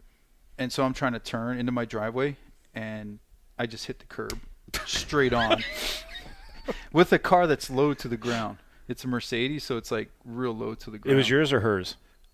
Both. Primarily mine. Okay. So I'm primarily driving it. Okay. So I hit this curb and just wreck everything. Because I'm going fast because I got to get back inside before I can't drive. And so I hit this curb, blow out the tires, the whole thing. So we have to get a tow truck, a flatbed to tow the car to get it repaired. And my wife was ecstatic. Yeah. Ecstatic at my efforts to like get up and get moving, get on my feet and get it. Not really. She Yeah. was not really ecstatic. She was man. She was ready to kill me. And so she likes to remind me of that kind of stuff frequently. Yeah. Because that was dumb, man. That was dumb. I mean, nobody got hurt except for my feelings, in my Pride car. perhaps took a dent. Yeah. my Insurance. insurance. Yeah. Yeah, they loved that. They were like, yeah, so you wrecked your car. Cool. Well, you weren't supposed to be driving. Interesting. Yes. Yeah, right. No Yeah. license. Yeah, exactly. So there was a little bit to answer for that. So it was, but the rehab process was interesting. I mean, I don't know how guys, like I see stories, I watch motivational, inspirational stuff all Yeah. the time, and I watch stories of guys that like lose a leg, lose this, lose that, and come back from it. And so I kind of look at what I went through and think it sucked, but it wasn't that bad, Probably the best senior enlisted leader I ever worked for. Spent over 20 years, less than 30, but over 20. Vast majority of that time at Development Group on the East Coast, banging out deployments. Right. Probably Africa, Afghanistan, Iraq, wherever he needed to go. To the best of my knowledge, not a scratch on him in 20 plus years. gets out and decides he wants to contract with a government agency. Goes overseas to Afghanistan. 3 days into his first contract, steps on a pressure plate, both legs. Took every pint of blood that they had in Kandahar. I think he crashed on the table multiple times. So one's above the leg or above the knee, one's below the knee.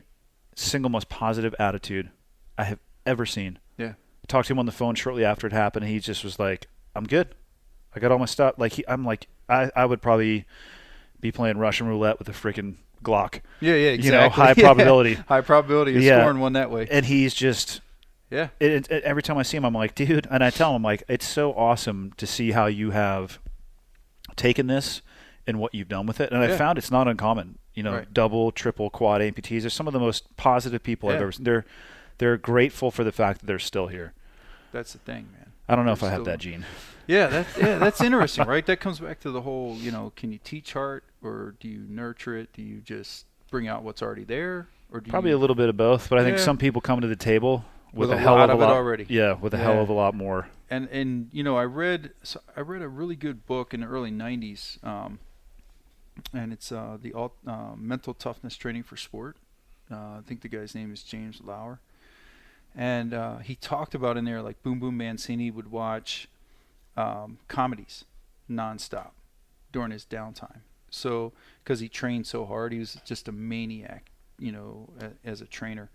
And so, to recover, he wanted no negative inputs. Wouldn't watch the news, didn't want anything in his head that would be negative, because he felt like recovery starts in the head, in your mindset. So, when I was going through my stuff trying to come back, I just watched comedies. I would listen to comedies, watch comedies. I'd watch funny stuff on YouTube. Like self-defense videos? Yes. Yeah, pretty much. Don't get me wrong, because I have that written down too. Nice. Well, you guys are the perfect audience. Because I watch self-defense videos, mostly because people forward them to me. Yeah. Like the other one, the one I got the other day was this woman who I have to find out who this woman is. Oh, with the guns? Yeah, she's got Wyatt. No, that was the word. She's got Wyatt Earp's pistol. One in the belly. Yeah, Wyatt Earp's pistol is on her head, and then the other guy is like, the other one is in the belly. And then I found out that she's got a channel dedicated to because I've seen a couple from her self-defense practice, and you two are the perfect audience to talk to this about. But the delta between those who teach self-defense and those who have ever actually been in the scenario with which they're actually teaching. Has got to be intimately frustrating for the pair of you. Yeah, it's a. I mean, you touch on it with I don't know how deep we want to get into it. Other art forms, if you will. Yeah. Yeah, I mean, I don't always make people happy. Yeah. Tell me more. But I always tell the truth. Yeah, right. Because the funny thing is, people are always like, "Oh, just be honest with me." Yeah. But they don't mean it. Yeah, they because don't mean the minute you're honest with them, they're like, "Oh, you're a dick." I didn't want to hear that. Well, that's like the thing, like, well, to be honest, like, so everything before this was a lie? You were lying to me this You whole time. lied to me the whole time, bro? Just spit truth, bro, and we'll deal with it, Yeah. But it's just, Okay, I'm going to tell you the truth now. I love that one. All right, so now, like, I'm absolute truth. 100% honest. Yeah. What was everything else? Yeah, what were we doing before, man? You just bullshitting me? So how do you guys watch that crap? Does it just With guys a just giant smile on my face. roll your eyes to the back of your Giant head? smile on my face. I watch the same videos as you. Yeah. They just get sent to me, and They're I die entertaining. laughing. Yeah. But the problem is people take them seriously. That's the Probably part- not that lady, though. I don't think that lady ever gets taken seriously, but there's other But examples. she must, right? By somebody. Yeah, It's like those emails that you get from Nigerian princes. Like I always somebody respond to them. Somebody must, because we get them. You never know. You guys never write back to them? Well, I mean, I give them money. I just write Yeah. back, how can I help you? And then Yeah. I never respond. yeah, right? Here's my checking account. I tell them, hey, look, I want to stage a fake crime. I need you two to help me. That's how I respond to Nigerian guys now. That whole Smollett thing. I was gonna Or say I immediately was thinking of that. I'm like, I Yeah, like yeah. how you dovetail that in Yeah, there. I It's like that one. Right? I mean, that would be funny. that's like, going down in your city, man. he's the first guy to scam them. Come on, give the guy some credit. I hadn't thought about it from that particular he scammed optic. them. Think about it. Think about it. I think you might be having an aneurysm right now. Yeah. No, But- well, even with that, right? Like, if I were to have a conversation with her, the first thing I would say to her is, "Why are you using live guns?" Okay, they're empty, they're saved, right? Mhm. But how many times have we read a debrief on the unloaded gun that wasn't. That they were certain was shot unloaded. the student Well, right in the I chest, was, right I in was front of the thinking class. back to what was it? Brandon Lee, Bruce Lee's son, like Yeah. getting shot on set. Yeah. Right. We got blue guns, man. They're cheap. You can find them for $15. You know, get a couple blue guns. Leave the live stuff out of the training area. And maybe don't get your self-defense from YouTube. Yeah, that might help, right? That'd be good. But that's the thing, you know. I look so kind of, you know, in a weird kind of roundabout way, that kind of tells me where they are in their evolution, if they are evolving, right? They don't understand that there are better ways to do something that is that dangerous. Like the most dangerous thing you're probably ever going to do in a self-defense situation is try to disarm or Two deal with dudes. two Two- dudes holding you at gunpoint. Yep. That'd be my first question. Is You've like messed up a lot to how get to many that point. people ever in the history of the world have had two guns held to their body at the same time? Like, what are the chances of that? Like, Yeah, other John, than John yeah, other than Kavanaugh a talks criminal about all or the something. time, like, he wants to train for what happens most of the time. Yeah. What you're most likely to encounter, not what you're least likely to What encounter. are the chances that you're going to have two guns simultaneously held on you? Ever. Yeah. What are the chances that, I mean, you guys are the exceptions, right? I'm But a pretty guy, sure but a guy Paul like, has had a gun held to his head. right. But, I told you, I did research on it. I got stories. but this is my point, though. But you guys are the exception. Like, you guys are the 1%. But a guy like me, I will never have a gun held to my body. Most likely. Chances of that are slim to none. Yeah. Why would I prepare for something that's least likely to happen? Why not prepare for the stuff that is most likely to happen? The Like- drunk dude at the bar. Yeah, or, Yeah. or wearing a seatbelt, or a heart attack, or the things that will actually kill me. Right? Like these overweight dudes in camo pants, It's with operator clip-on chic, nights, man. smoking Yeah. cigarettes, Right? talking about terrorism. They're going to die of a heart attack. They really are. Yeah. That's Right? That's I mean, That's a real good point, issue. yeah. Like how interested in self-defense are they? Yeah. Because they clearly don't care about themselves. If they did, they wouldn't be smoking. They wouldn't be fat. And carrying knives on the outside of your clothes, Yeah. just don't that's buy it. another It's thing. just insincere. Yeah, you got to be concealed. Montana has open carry laws. Right. Don't they? I'm baffled by those individuals because they're just trying to make a statement. In my I don't want opinion, anybody to know what I got.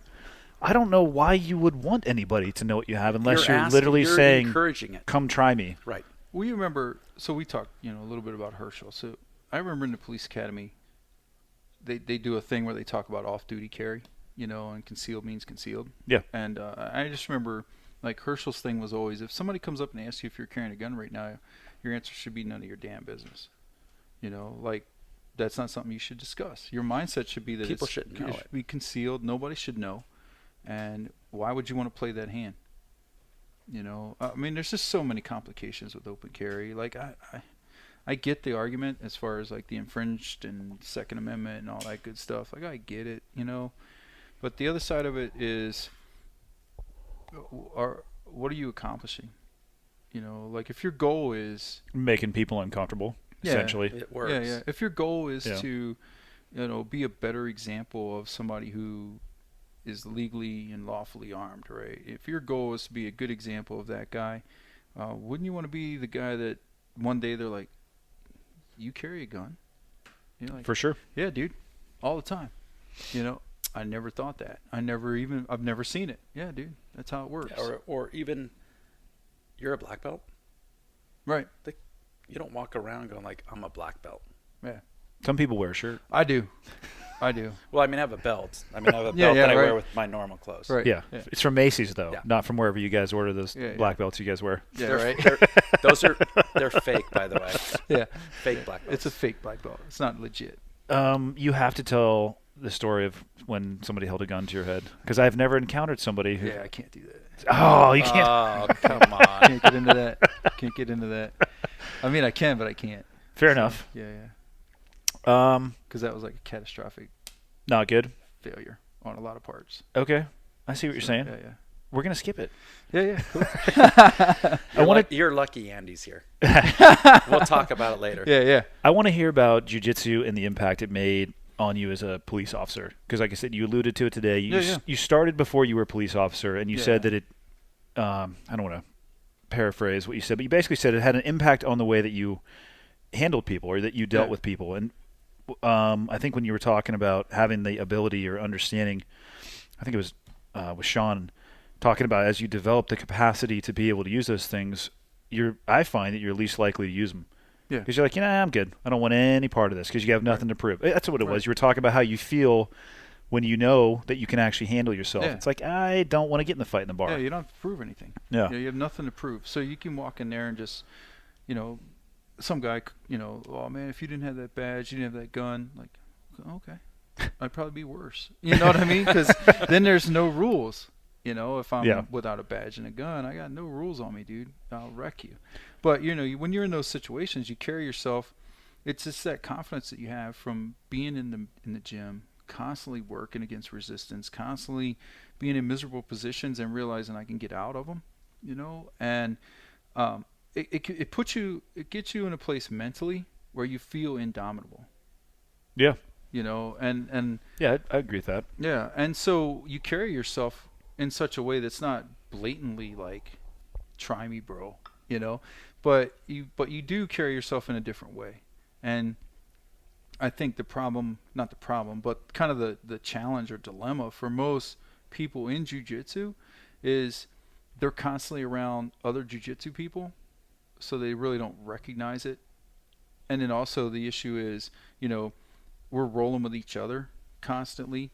And so, like today, everybody's trying to figure out how to bust up your turtle, Yeah. And then I shouldn't have shown. I showed one thing. My next few weeks are gonna suck. So I showed the one thing when the hand's like this, so you just Right. push the hand down, So I showed that, and then that opened the floodgates. People are like, "Well, what about his I feet? can't wait till tomorrow. What about his feet?" So when he's like got his foot back there, isn't there something I can do with his feet? And I'm like, I It's can't on. do this, man. I can't do this. I can't throw him under the bus.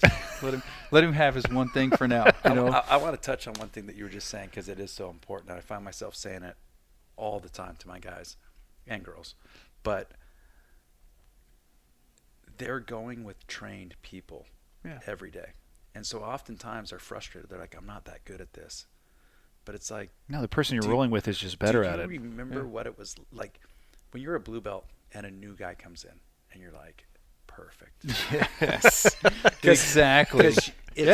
It's game on. Yeah. Like, you're gonna. Well, they're a destroy blank him. slate, right? They don't Right. even know how to orient themselves. And here's You're the gonna thing: destroy 'em. martial artists don't fight each other in bars, Right. right? Yeah. That's never gonna happen Yeah. unless it's like an after fight party. Right. And Well, something goofy and then happens. it's still a game. It's still not really a fight. No. But even in the municipality that you were in, what did they teach? Did they teach anything, So some we semblance started- of jiu-jitsu? No, man. We started with when I started, it was some form of PPCT. So It's gotta stand for something. Yeah. What is that? We don't have Pressure to, point control tactics.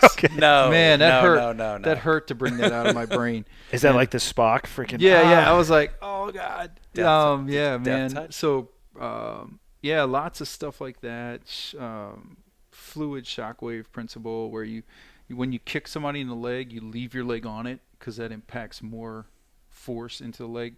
Like the opposite of every tie kick I've ever seen thrown in my life. So But you they're can saying imagine kick the leg, but keep and the then leg. let it sit there.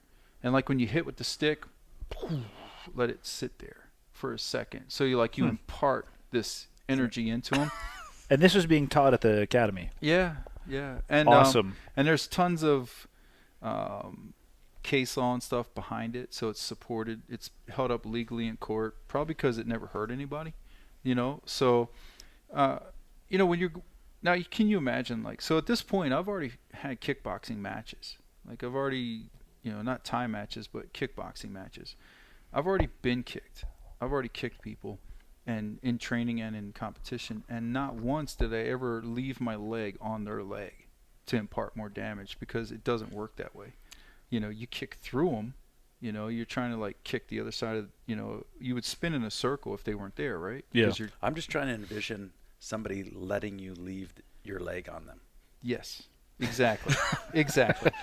And we've done stick fighting. Oh yeah, stick fighting that was our jam. Yeah, stick fighting is part of the Straight Blast Gym, part of the pressure testing process. So we've all beat the crap out of each other with sticks. Never once did I leave a stick sitting on somebody, because while that stick's sitting on you, you're beating me in the head with the other hand. You know, it just doesn't make any sense. And so that's what I started with. Then we went to this thing, I can't remember what it's called, like controlled force or something like that. So it was like 5. That was a little better. You know, that was a little closer to grappling. Reality, at least, Yeah. perhaps. Yeah, and then now they circled back around to PPCT and the Gracie stuff. Okay. Yeah, so what is it, GTC or GCT, something like that. So some sort of I Gracie don't stuff. But the keep problem track. with that here's the problem. You have, and no disrespect to anybody, you know, in the business, but you have a 40-hour wonder. So you have a guy who doesn't train jiu-jitsu, never trained jiu-jitsu. They send him to this school. He does 40 hours at this school. Then he goes back. Now he's the expert, and he's going to train everybody. I think we know a guy who did this program, maybe. We're going to send these guys back to this jiu-jitsu. We do. We're going to send this guy back to this law enforcement agency, and now he's an instructor. He's not even a white belt in my gym. They would get wrecked. Yeah, he's in a any year and a straight half from his white belt. yeah, yeah. And so then you have stuff where you'll see these guys teaching like a headlock escape backwards, like they're doing it all wrong, because their only exposure was that 40 hours Yeah. and nothing else ever. And then they come back and they're the trainer and they're the expert. And they're and you know, again, man, nothing against those guys, because they're doing the best they can, but they're treading water and they're not doing well, you know, because they have no basis, they have no background in this stuff, and You're not so going to learn it in 40 hours. yeah, no way, man, you're not I going to learn can't this. think of anything that I've learned in Well, 40 hours. Can you think of Yeah. anything you learned that you're done? Like you don't have to keep going back to it and And think of this. refreshing and just keeping it fresh all the time. Right, yeah, and think now we're talking life-saving material, knowledge. Yeah. Like, you might need to know this to save your life. Well, it also might save the person's life that you're encountering, because I've seen Right. that the rapid escalation of force. Because, like I was saying before, if you have verbal command non-responsive, Yeah, that's A. B is taser, Right. but your battery's dead, Right. or the barbs or it don't, doesn't work, or the barbs Yeah, don't go they're in too right. You close you or get a something. bad cartridge. or it's like this. It's in my shirt. Yeah. You know. And so- then C, which is next to your taser, is a lethal weapon. Right.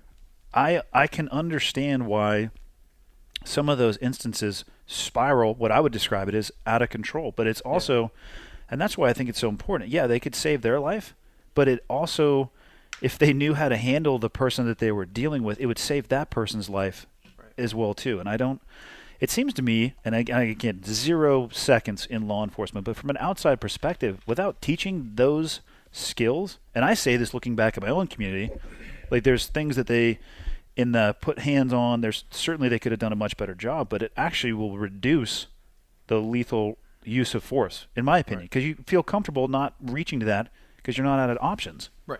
Yeah. So you get into that deficit, and then you have that vapor lock moment where your brain just goes, you know. So, you know, the fight, flight, or freeze. You know, mentally they freeze, and they fixate on this one thing, and the brain just keeps circling, looking for an answer.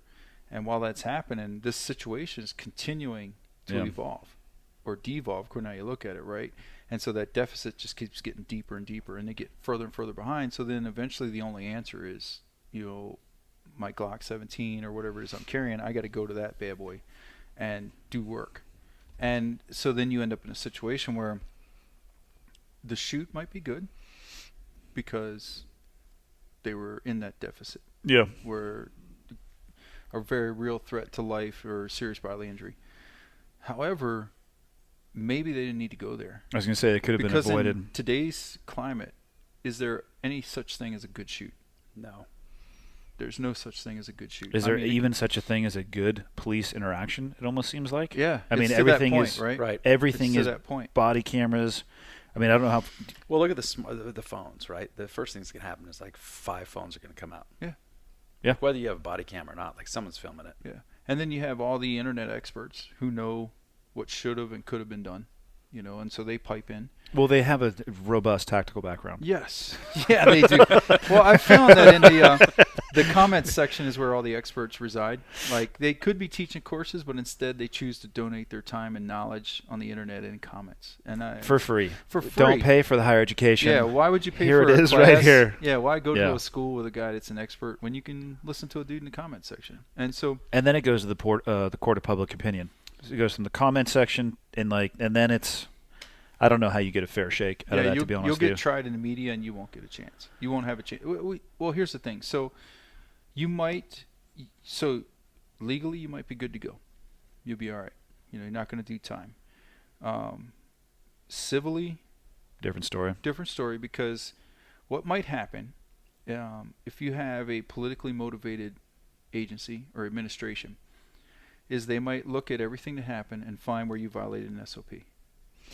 And then they'll say, you can resign or be terminated. Your choice based on your SOP violation. Because you were saying that is cause for firing. Yeah. Correct? Yeah. Yeah. So you can go after somebody for violating an SOP. And then now what? So again, we're back to is there actually anything that in the wild that would be a good shoot in today's climate? Because you have chiefs that are looking at like their career. They don't care about it, for the most part. Yeah. Like, I know some good chiefs. For sure. And actually, I had a couple good chiefs that had my back in some situations. But, there are also some guys who their goal is whatever it is. It's politically motivated, and they're going to throw you under the bus. And it doesn't matter. It could be, an axe murderer charging through a playground at a nursery school. And if it becomes politically charged, and there is some way in there where this chief's career, or even not even maybe the chief, but guys under him who are looking at a chief's job somewhere, those guys might get caught up in something. You're hosed. Do you want to talk at all about what happened at the tail end of your career? Yeah. I mean, honestly, I guess we're kind of describing, it seems, in part and parcel, what happened with you. Yeah, not just me, a lot of guys. Unfortunately, again, man, you look at things like that and you're like, why did this have to happen to me? Like, are you kidding me? And why at the tail end too? I mean, that was the part that I remember when it came. Matt called me and he's like, "Hey, man, so what's going on with Paul?" Yeah. I'll let you lay it out. What happened? I mean, well, the thing is, like the whole thing, like you go through things and you're like, man, what the heck, but then it gives you a new circle, or I don't know what you would call it, like a new group of people that you can now talk to and help in some way, because I've run into so many guys that have been in that situation that you didn't know of or had communication I had no with. idea. Yeah. I was just like, I don't know anything about that. And then these guys are coming like, hey, man, I had a situation like that. I got crossways with a deputy chief, or I got crossways with a commander. And then all of a sudden I went from being golden to, like, I couldn't get out of there fast enough, So we had a situation, a guy made a complaint. He had put a cigarette in my face. And all this is foiable. Like, anybody who does or does not believe what I say can FOIA the whole thing and read it for themselves. What is FOIA? The Federal Information Act, Freedom of Information Act. I'm sorry. So FOIA. Yeah, FOIA. Yep. So they can FOIA everything. I actually I have a picture of it in my phone. I have a picture of the FOIA because a guy FOIA'd it. Yep. And then contacted me through Facebook. He's like, "Hey, man, I read your stuff." I was like, "Cool," Yeah. And he's like, "What's improper use of force?" Because the newspaper said excessive use of force. And I go, "Well, that's because funny you should ask." Yeah, when was the last time the news got it right? So, which I also learned, right? I learned that, hey, man, they will jump on it and they will go with what sells rather than what's true. The Smollett case is a perfect example. Yeah. Run with it, right? Yeah. And then, oops, we were wrong. So a guy puts a cigarette in my face. It's a domestic, so I smacked the cigarette away from my face. I'm like, hey, knock it off, go to sleep. He sits down. He starts to stand up again. So I put my hand on him, push him back down. I go, hey, dude, go to sleep. We clear. I talk to the female involved again. I go, look, we can't arrest him. There's nothing to arrest him on for this. But if we come back, we're going to have to arrest him or do something. Like, we can't keep coming here all night for this. And you're going to end up getting hurt. Like, this guy's, like, you keep calling us. There's only one end to this, you know. Yeah. So had a little brief conversation with her, and then we cleared. We were done. By the time we got to the door to leave, he was asleep. He's like passed out. He's that drunk, you know. And that's what I mean. Like, he was so drunk that he couldn't stand up. So it wasn't like I had to like do anything to this guy. So maybe if I was brand new, I would have arrested him for some thing with me, like, you know, coming after me, putting a cigarette in my face, you know, something. There's a charge, you know. So Go out to the truck, get a book. look Yeah, through yeah. it. Oh, gotcha. yeah, you know, it's like, okay, some sort of assault. You know, he made me reasonably fear a battery. I reasonably believe it would burn me. Like, of course, it's a lit cigarette. Yeah. You know, so, you know, I could have been petty, but 18 years on the job at that point, like, I'm beyond that. You know, I don't need an arrest to bolster my numbers, even though numbers drive everything, you know, in law enforcement now. So I don't need those numbers, and just wasn't interested. So I'm like, look, man, you know, go to sleep. We'll be done. Talk to her for a minute, let her know, you know, what I said. You know, we come back, got to rest. It's going to have to happen. We bounce out of there. They come in and complain. That was a whole other issue. And then next thing I know, a few months later, I want to say, I get called in and interrogated about it. So during this time, another commander, you know, who was over me, you know, I fell underneath of him in chain of command. This other commander is like, look, man, there's not much to this. There's nothing actually to this. And it's a complaint, yeah, but there's nothing there, you know. Well, this one deputy chief that hates my guts decided there was something there. And he kept trying, but the commander kept running interference for me. And that's what I mean. He's now a chief in another agency, and they love him, you know. Well, what happens, he leaves to take this chief's job and open season on me. So now I don't have a buffer anymore. So, you know, he goes to this other agency where they just love the guy, you know, and he's a true leader, you know, leads from the front, which is, you know, I always laugh about it, lead from the front. I'm like, where else would you lead from, bro? You know, so, you know, Yeah. but yeah, he's one of those guys, you know, and he'll back you if you're right, and if you're wrong, he's gonna square you away, you know. So I go in and I get interrogated. Now at this point, I can't remember. You know, this has been months now, you know. So I answer to the best of my ability. We go through the whole process. Long story short, man, they tried to get me charged with felonies. They wanted to fire me. Was a lot of this driven by that guy who had an axe to grind with you? Absolutely, 100%. You know, and it tried to do all kinds of stuff. Ends up in the end, you know, they try to get felony charges, it's denied. You know, state's attorneys are like, no. You know, so end up back in the back in talking again, like, hey, let's come to some sort of agreement. And that's when they break out the SOP violation. So, like, you know, was there, you know, the push or the smack of the hand, is that covered by, you know, our standard, you know, our training and practices? And I'm like, we know the answer, no, you know. But then again, you know, my attorney is awesome. You know how people, it's like dentists and attorneys, right? Like, everybody hates them till they need them. And then when you get a good one, you're like, oh my God, I love this guy. You know, this person's the most awesome person ever. And so, you know, my attorney is good, man. He is a good attorney, you know. And so, you know, he kind of looks at him. He goes, you know the answer to that.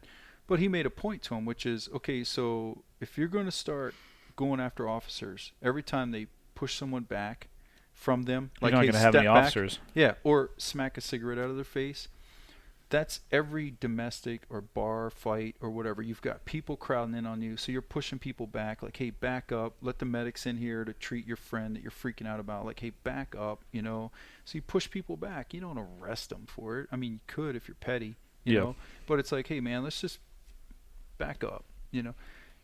And my attorney's, so you're telling me that you want a use of force report filled out every time an officer pushes somebody on, like, a bar fight or something like that? Well, yes, if that's the SOP. Oh boy. We're like, oh, okay, well, we'll make sure we tell the members of the union that this is the standard operating procedures now, is that every time you touch somebody, so what they went after was they went after the improper use of force, failure to report, a use of force of any type to a supervisor and a failure to generate a report about the incident. So they went after me for that. And then they also tried to tag team on a bunch of other, because I had no disciplinary action ever taken against me really in my entire career. In 18 years, and then 18 this years. crap happens. Yeah. Yeah, I'd never had any issues. I never, because again, back to the jiu-jitsu thing. Like, I don't need to lump people up. I don't need to hit them with a baton. I don't need to do all that stuff, man. I can control you with just my body. Like I just, I can get a good body lock on somebody and hang on to them, get cuffs on them, and end of story. Yeah. So, go through this whole thing. And so they end up charging me with that. They tried to charge me with, I got another letter of disciplinary action that's in there too. That was for secondary employment. They tried to say that I didn't fill out secondary employment forms, but then upon further investigation, they found that I filled out secondary employment forms all the time. Because I knew this guy's out to get me, Yeah. So I know this guy's out to get me. So you got to be by the He book. hates my guts. So I would get these personal, like, security detail jobs and stuff like that. They're all for the same company, but it's a different client or a different location. So I'd fill out another form.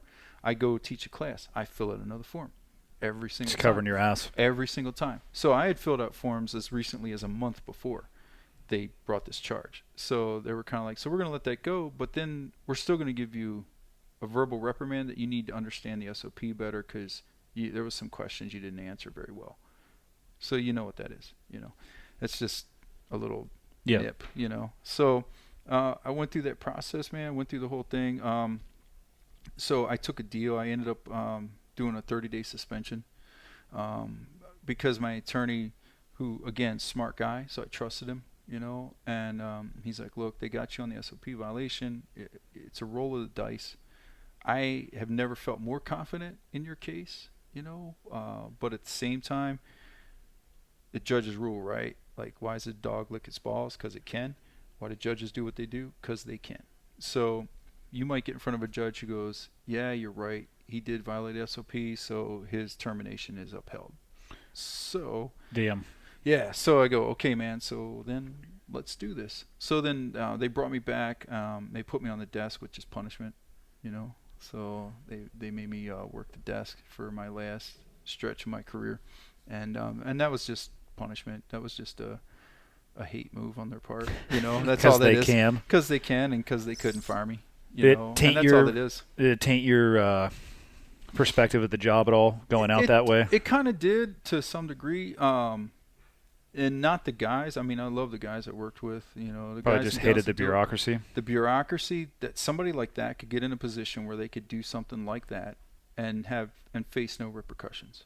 That's what really blew my mind. That changed my whole view on law enforcement. And unfortunately, the hardest part of it all is it changed my kids' view. So my kids look at law enforcement a lot differently now.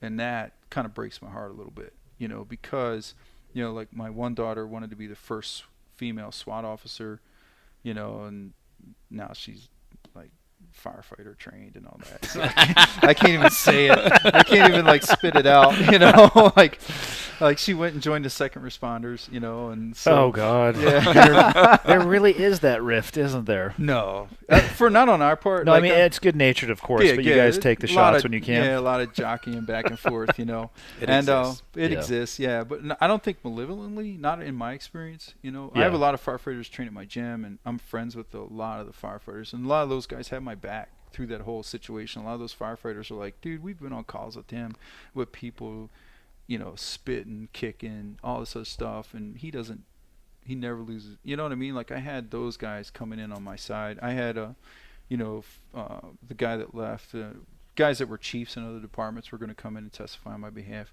The funny part, you'll enjoy this, during the secondary employment thing, one of those, they called Carver. Yeah. He's got your back. Yeah, they call Carver, and they're trying to pull this Reed BS on the phone with him. I'm like, you're talking to a guy who interrogated dudes for the State Department. Yeah. Yeah, stop. It's like, child, Yeah, allow me to exactly. take over the conversation. Exactly. Yeah, exactly. He was like, Yeah. he laughed about it later. He's like, they didn't even have their shit straight when they were talking to him, So it was clear to him it was a witch hunt. And then, like other people have said, It tainted my view on the bureaucracy. It disappointed me more than anything, and really just like that one person can do that. I really got this. And then, but here's the thing: I've talked to so many people since then, and it's amazing. It's like every department has The that. same issues, I'm sure. Has something like that Yeah. where you have one guy, and in talking to guys in the military, they would tell me similar stories where you have one guy who just has it out for somebody for whatever reason, some unknown. Like I still don't know 100%. Yeah. Like, but they just In a rank-driven organization, a lot of the times, well, especially if you have a leadership problem early and you don't deal with that and handle that and eject the person, if you give them enough time, they're going to achieve a rank where they can screw everything up for a lot of people. Yeah. And like I was telling you last night, a lot of the times they would lateral over to a little bit outside of the SEAL teams, get a better evaluation, come back into the SEAL teams. Maybe they have to lateral out again. But guys are doing 20 years and they're getting out. They're awesome guys, but this guy's sticking it out for 25. Yeah. He's going to achieve a rank. Yeah. We're in a bureaucratic, rank-driven organization. He's got some power. Yeah. And it sucks. I like I said from the beginning, man. I look at what you did as one of the most thankless jobs. Like people spitting on you. I mean, everybody hates the police until you need them, and then they complain about how long it takes them to show up. The other side of that too, right? Yeah. What you learn in the beginning, you learn early on that your victim today might be your suspect tomorrow. Your suspect today might be your victim tomorrow. Still got to be professional. Yep. Like you still got to treat like the guy today that's motherfucking you might need you tomorrow. What are you can't be that guy that's petty, that's small. That's why I can't be a cop. Yeah, you Same can't. here. I couldn't do it. That's Yeah, what you he can't just be- said right there. That excludes me. Yeah, you can't be the guy that's like, you know what? I remember what you said to me yesterday. You can't. I wrote it down. Yeah. Actually, I had it tattooed tattooed on in Old my, yeah, I English, tattooed it 18 on my font. arm, so I remember. But yeah, it's an interesting thing. But yeah, I think the main thing that came out of that, man, was that I learned I wasn't alone. People contacted me constantly. People were, the day it went down, I don't know if you know Dave Harrington, Super Dave Harrington. He's an old Army SF dude, and I do not. yeah, super cool. He's a firearms trainer extraordinaire, just an awesome dude. Next day, I'm at Matt's house when I found out. I'm actually at dinner with Matt and Salome, and my phone rings. It's the union president, and I'm thinking, that's odd, / probably not good. Yeah, because when we walked out of my interrogation, my attorney and the union president, those guys are all like slam dunk. Like your side of the story jives with the other officers, and actually jives with the guy, the complainant. Like, what? There's nothing here. Yeah. And my attorney actually said at the time, like, you're probably going to get a day off or two because you should have reported it. Why didn't you just arrest the guy? And I said to him, like, I felt bad. He's so drunk he can't stand up. Plus, I take him to the jail. He's that drunk. Then we're going to end up calling an ambulance. It's going to cost a whole bunch to deal with this problem, And so I was like, blah, They're like, it's just a drunk guy. If I was in that guy's shoes, I'd appreciate not getting arrested. Well, he wouldn't have remembered that part. Yeah, He'd yeah, have been right. like, Yeah, really? yeah, right. So I go. So we walked out of there thinking, done. More just stupidity. We're done with this. So, and then I get the call, like, hey man, when you get back in town, they're gonna put you on admin leave and they're gonna fire you. Oof. And then I had to teach the next 2 days. I had to teach a seminar at Matt's gym in Portland. The next 2 days, I was out of my mind. Yeah, I got And a my call wife- from Matt. Yeah, my wife found out I about bet. it. My wife found out about it because she worked there and guys are talking. Oh, that's so terrible. she finds out. Yeah, well, the union president was super cool. He called her right away. He's like, "Look, I know what's going to happen. Better that Here's than what's up. the rumor mill. Yeah, That's so here's awesome. what up." So she had to hear people talking and all that, and she had to just suck it up and not say anything. But like Super Dave calls me the next morning. My phone rings. I'm like, "What the hell?" I answer the phone. He's like, "Bro, what's up?" I'm like, "Nothing, man. What's happening with you?" He goes, "Quit bullshitting me and tell me the fucking truth. What's up?" And I was like, "Whoa," but it has spread.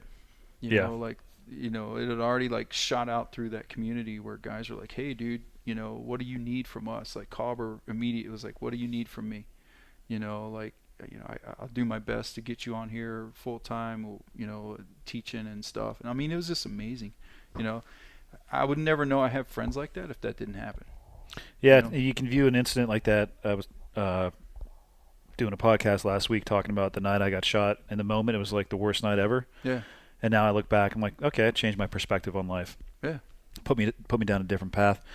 I know you guys got to go to dinner. I got one more question. This one comes from a fan that reached out to. Oh God. Between you Where and are these people? Where are you getting Don't these worry about questions that from? stuff. We can, Where are you you getting can these try to questions interrogate from? me later. Between you and your brother, who has bigger biceps? So he's better at getting the angle. He's he's a lot bigger than me now, man. So he's a lot stronger. I haven't been Yep. lifting weights because I'm trying to drop down, to around 205. And but I'm gonna have to start lifting because I got to put him in his place. I heard it was a point of contention with you. There was a little bit of an argument there for a while because I'm like, you're at a different angle, dude. You got a better angle on me. That's all it is. And he won't let it go. He keeps like bringing it up, like because we did It's like fighting. It's all about angles. Yeah, we did a podcast together, and he was closer to the camera, and he's standing to the side, and I'm facing straight on. I'm further from the camera. The lighting's a little better on his side, But you sound like you let all this happen. I had to let him have a little something. It's kind of like when you let that guy, the guy gets on excuses. your neck, and he's choking you, and you're like, that was more of a neck crank, but still, good job, bro. It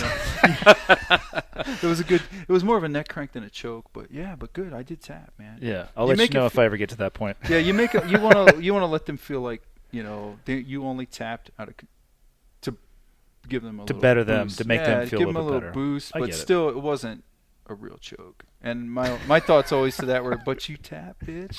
But you tap. Like you still tap, dude. But That's the best way to end it right there. Yeah. You still tap, bitch. He's still tapped. Yeah. Yeah. Thank you both just for your time, for sure. I'm going to get you on the way Yeah. eating dinner. Thank you, dude. Yeah, of Thank course. you, man. I Looking forward appreciate to it, tomorrow, too. Yeah, for sure. That should It's gonna be be fun. what I'm going to describe as a shit show. I think we're calling that episode Turtle Soup tomorrow. No, we're doing gun stuff tomorrow. I don't have a gun down there. Yeah, we're doing. We don't know that. Yeah, right. Maybe You that's what I'm might. hiding. Yeah, you might. That might be why you're twirling so hard. It's like, Awesome. Thanks, boys. All right. yeah. Hell yeah.